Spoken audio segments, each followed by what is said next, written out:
there, Colin Baker here, the Sixth Doctor from Doctor Who, or Old Sixty, as I affectionately call myself, him, us.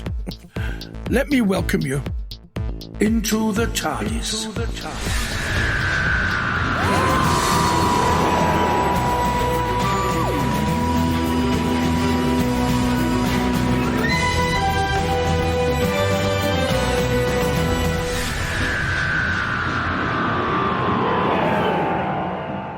I've been a very lucky actor. I've had the honour of travelling in the TARDIS for many years now, both when I played the Doctor on television and the stage, and then for nearly 25 years now in audio drama productions officially licensed by the BBC and lovingly made by Big Finish Productions.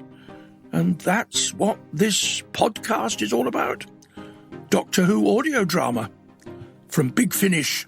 Each edition of Into the TARDIS will feature one exciting episode of Doctor Who, starring cast from the original TV series and also a gang of new friends, aliens, villains, monsters, some of them coming back, others brand new. And in this second edition, it's time for part 2 of Death and the Queen, starring David Tennant and Catherine Tate, in which Donna Noble not only gets to become royalty, but also faces down the Grim Reaper himself.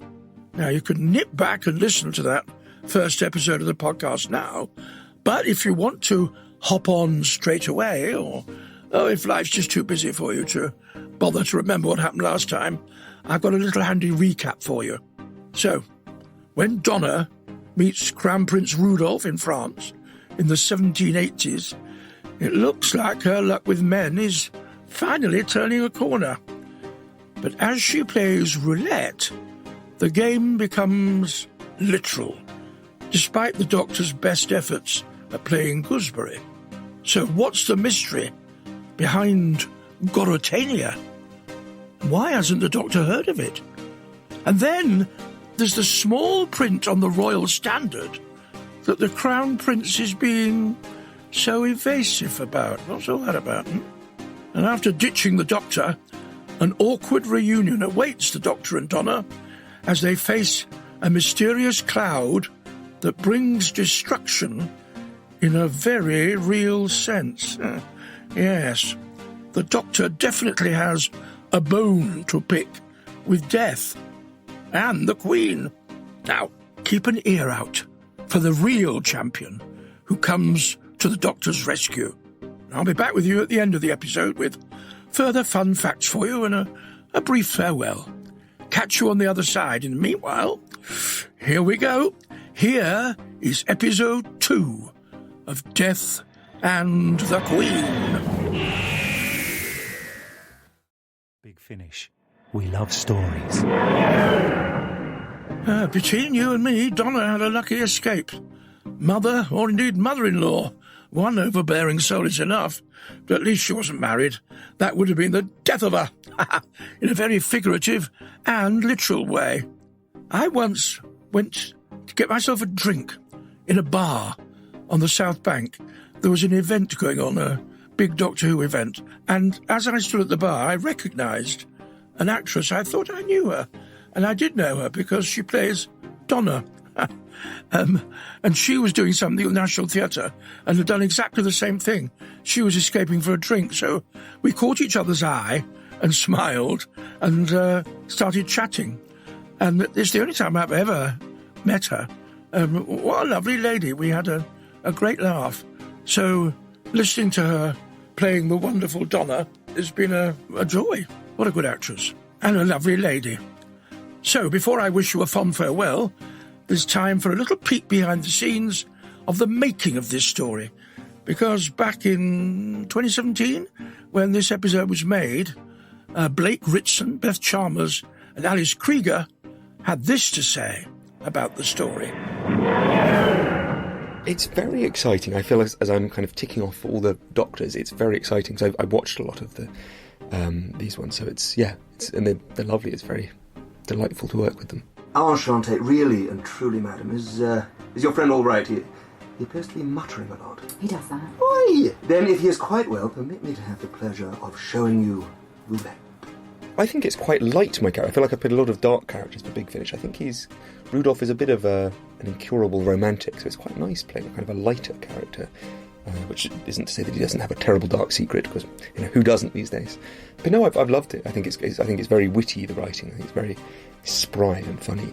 I think this is the first time I've done a kind of vaguely romantic part, which is delightful. I love it. There's something wonderful about the coherence of seeing a job through from beginning to end in one day, that you get a real sense of narrative and story and how it's all going to sound when it's assembled, in a way that when you're doing a TV or a film, you do a scene here and then you do a scene from the end, and it's always a bit scattergun. So there's something quite satisfying about this as a process. My name is Alice Krieger and I play the Queen Mum. I expected no better of you, Donna. You, young man. Me?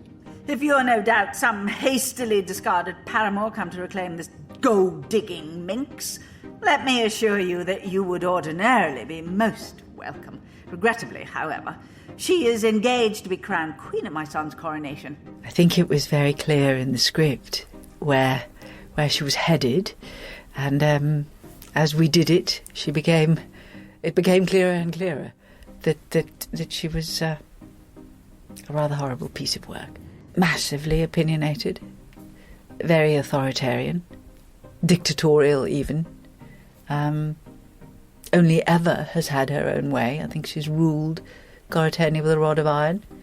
She doesn't intend to stop. And she doesn't suffer fools gladly. She brooks no opposition. But I think she meets her match in Donna. You know what? If ever someone needed a Viking River cruise, it's you. I'm Beth Chalmers, and I played Hortense. Do you know what that cloud thing is? No, madam. Yeah, really excited to be asked to join in on this project. It felt like a real coup, and keeping it under wraps for a while was quite tough. Yeah, they're great. They're lovely, and it's fantastic when you're standing in the booth and they're doing their scenes either side of you, because I've been standing in the booth and had David on one side and Catherine on the other, and it's fast and furious, and the energy they have. I mean, David, my God, it's a tour de force, and watching him just colour every single phrase and word and be so specific and so interesting. He's so interesting. When he's got massive speeches, you think he could do a 3-page monologue and it would be interesting. Yeah, really, I'm thrilled to be doing this, actually, and it's a funny script. It's, a bonkers script, really, but I suppose it fits their characters to have bonkers stuff. And, it's fun. For audio adventures with the Doctor, podcasts and much more, be sure to visit www.bigfinish.com. And as I prepare to take my leave of you, for now, perhaps we should look and see where the vortex, the good old vortex, will take us next. And our next edition of full-cast Doctor Who audio drama stars Tom Baker, the other Baker, or maybe I'm the other Baker, who knows, and Louise Jameson, who is one of my dearest and closest friends, and with whom I play Wordle every day. I've even played today. I think she beat me today. Anyway, they're both in the story with the Doctor's deadliest enemies, the Daleks.